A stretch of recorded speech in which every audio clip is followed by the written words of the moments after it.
Welcome back to another technical video. Today, we're going through your question, answering it, and hopefully finding that solution you need. Guys, remember to stay just a little bit crazy, just like me, and hopefully get to that resolution. Now, let's get on to the video.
And that's it, guys. I hope this video has helped find that solution that you're looking for.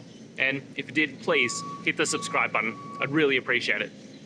Now, until the next time that you need technical help, I hope you have a good one.